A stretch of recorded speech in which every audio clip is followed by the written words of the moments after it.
G'day, and welcome to thepositivelearner.com.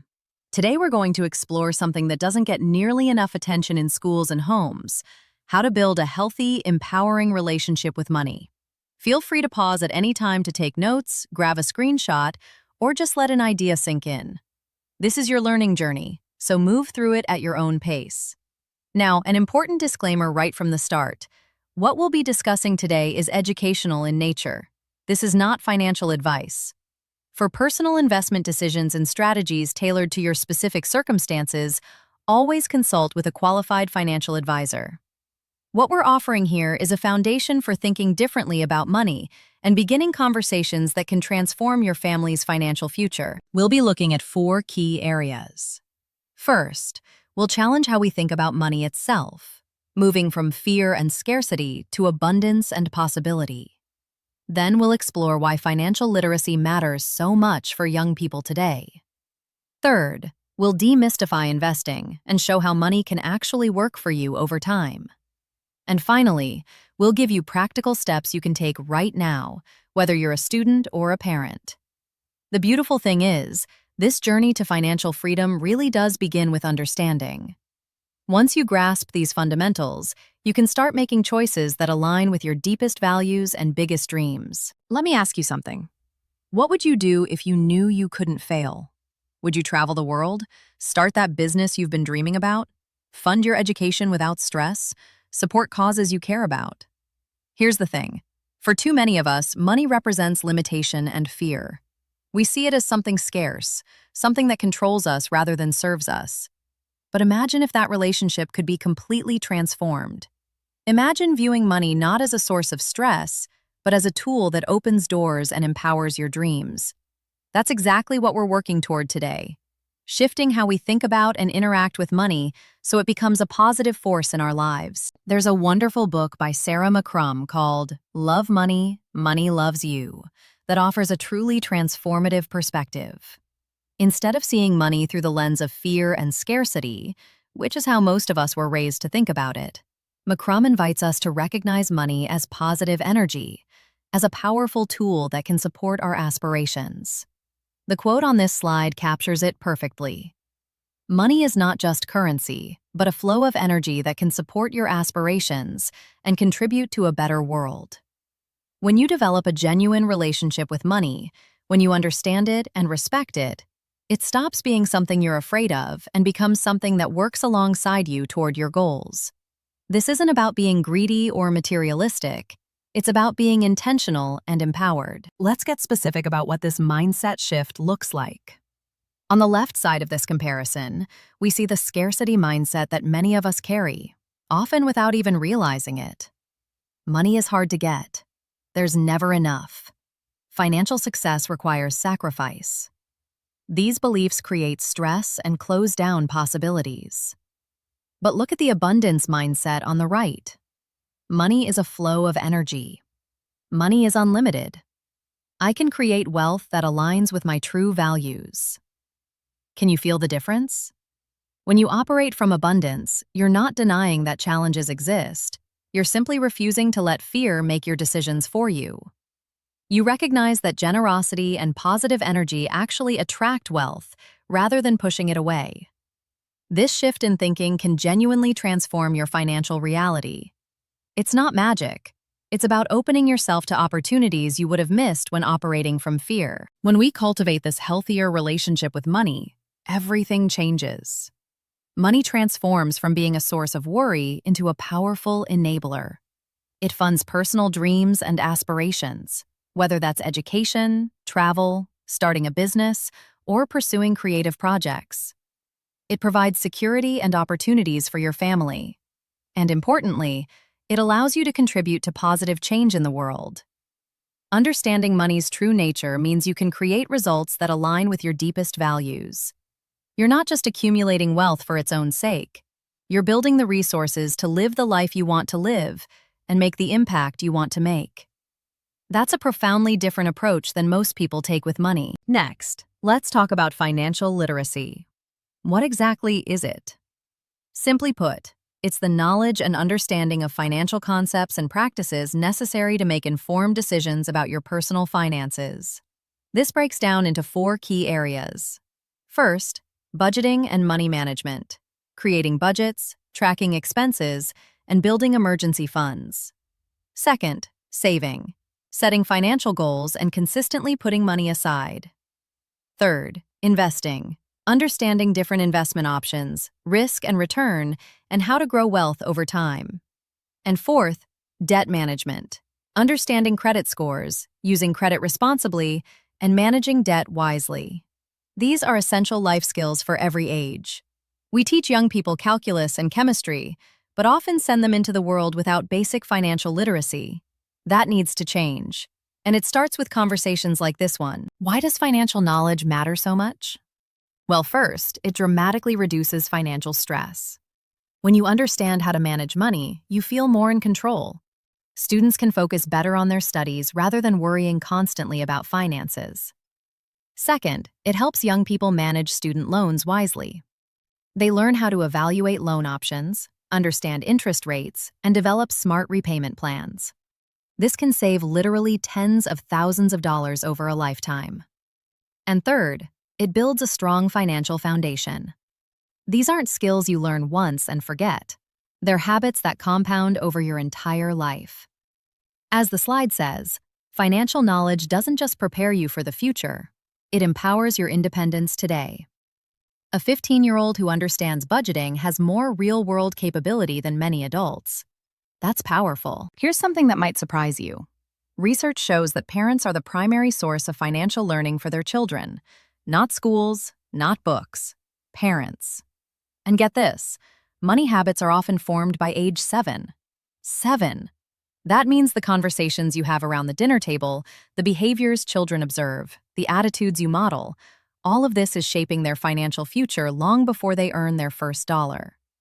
When families make financial discussions a regular part of life, everyone benefits.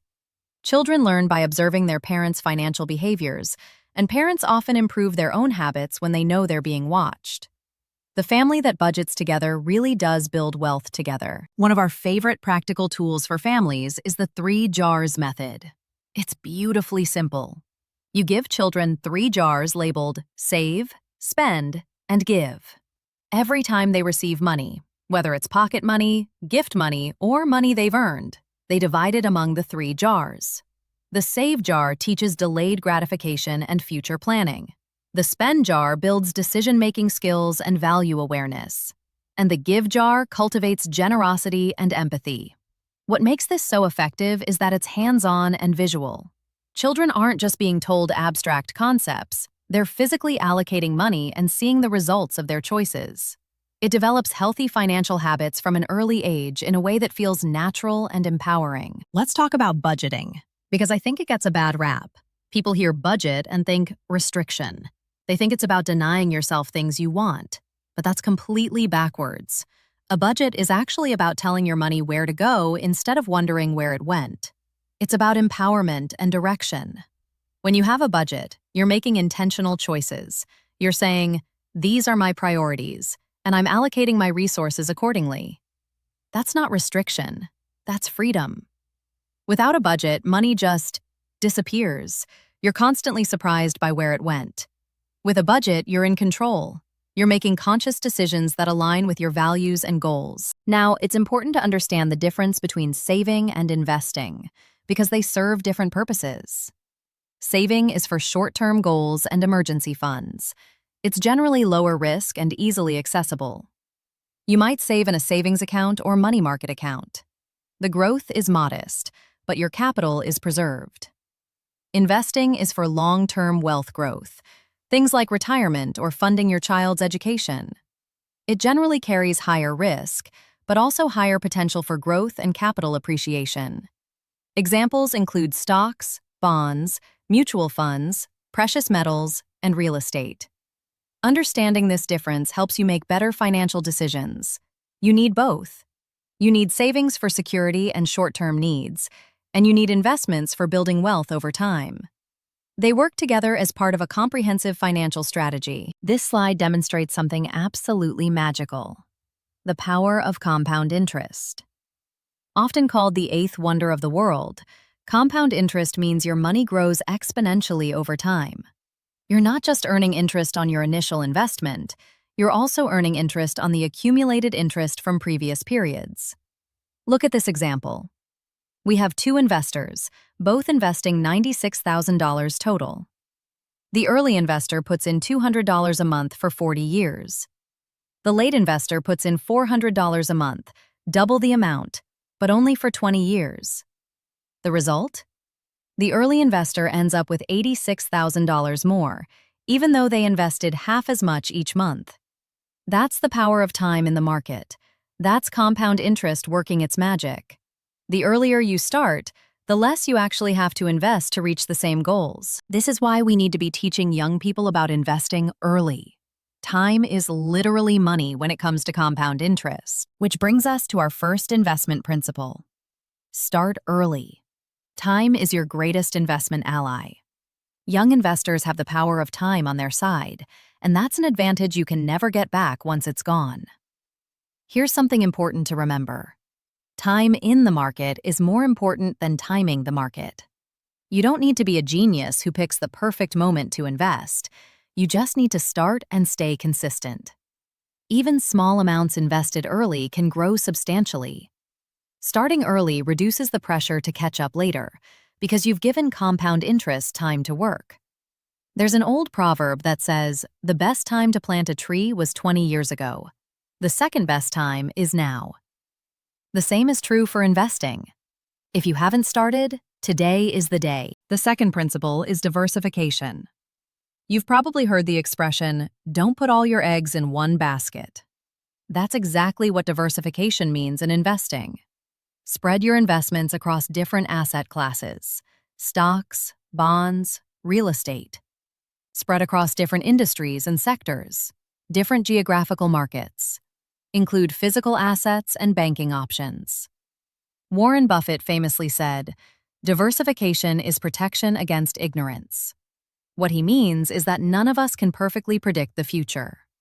Different markets don't move in the same direction simultaneously. When one investment goes down, another might go up, and gains in some areas can offset losses in others. Diversification reduces risk without necessarily reducing returns. It's one of the most important principles in smart investing. The third principle is to invest regularly through something called dollar-cost averaging. Here's how it works. You invest fixed amounts regularly, regardless of market conditions. Maybe it's $50 every week or $200 every month, whatever works for your budget. This approach reduces the stress of trying to time the market. When prices are low, your fixed investment buys more units. When prices are high, it buys fewer units. Over time, this lowers your average cost. Look at the graph on this slide. The market price fluctuates up and down, but that fixed monthly investment just keeps going. Some months you buy more, some months less, but you're building wealth consistently. It's a disciplined approach that removes emotion from the equation. You're not trying to be clever or make perfect decisions. You're just being consistent. And consistency, over time, beats brilliance every single time. So what can students actually do right now to start this journey? First, open a savings account. This gets you managing money and understanding basic banking. It might seem small, but it's foundational. Second, discuss custodial investment accounts with your parents. If you have earned income, you may have options to start investing. Have that conversation. Third, consider investing in companies you know and love. Research the companies whose products you use. If you think they're well-run and have a strong future, you might consider investing in them. This makes investing real and relevant. And fourth, engage with educational resources. Commit to reading one book or following one reputable resource about money. Build your knowledge intentionally. Your financial journey begins with a single step. Don't wait until you're older or have more money. Start now with what you have. Parents, you have an enormous role to play here. First, foster open money conversations. Make discussions about money a regular and comfortable part of family life, not a taboo subject. Let your children see you budgeting, making financial decisions, even making mistakes and learning from them. Second, consider implementing a commission or allowance system. Rather than just giving children money, Create a system where they earn it for tasks beyond their expected household contributions. This teaches the connection between work and income. Third, match savings for goals. If your child saves $50 towards something they want, consider matching it with $25 or $50. This provides an incentive and demonstrates the power of saving. And fourth, lead by example. Model healthy financial behaviors. Remember, children adopt their parents' money habits more than their advice. You are the primary source of financial learning for your children. That's a responsibility, but it's also an incredible opportunity. Here's a powerful exercise for families. Dream big together. Imagine a future where your financial resources align perfectly with your deepest aspirations. As a family, sit down and write down 3 big dreams. What would it take to fund them? Maybe it's travel, education, starting a business, buying a home, or supporting a cause you care about. Whatever it is, get specific. How much would it cost? What would the timeline be? What would you need to do to make it happen? Let your financial plan be the roadmap to your dreams. You're transforming abstract desires into achievable realities. The process is dream, plan, achieve. But it starts with the dreaming. Give yourself permission to want what you want, then figure out how to make it real. Your financial journey is just beginning, and there are excellent resources available to support you. For free online learning, Khan Academy offers personal finance courses covering budgeting, saving, investing basics, and retirement planning. Investopedia has extensive articles and tutorials, including their Investing 101 section. The World Bank provides financial education resources in multiple languages, and MIT OpenCourseWare has free finance and investment courses from actual university classes. For government and nonprofit resources, many countries have programs like mymoney.gov in the US, MoneySmart in Australia, or Money Helper in the UK. National securities regulators provide investor education. Check out sec.gov or the FCA. And Junior Achievement Worldwide operates in over 100 countries, teaching financial literacy to young people. Remember, while these resources provide education, they're not substitutes for personalized financial advice from a certified professional, especially for complex situations. Use them to build your knowledge, then seek professional guidance for your specific circumstances. Before we finish, let me emphasize once more. This presentation is a simplified overview of investing in dreams. It is not financial advice. You should always speak to a qualified financial advisor on matters regarding personal financial investment and risk. Encourage your children to do the same as they grow older. The resources and strategies we've mentioned will vary depending on your needs, location, and age group. What works in one country or for one family may not be appropriate for another. Do your own research, ask questions, seek professional guidance, and above all, approach this journey with curiosity and optimism. Thank you for spending this time with me today. I hope this presentation has given you a fresh perspective on money and sparked some important conversations in your family. Remember, building a positive relationship with money isn't about being wealthy. It's about being intentional. It's about understanding that money is a tool to support your dreams, not an obstacle preventing you from reaching them. Dream big and grow together. Your financial future starts today. All the best on your journey.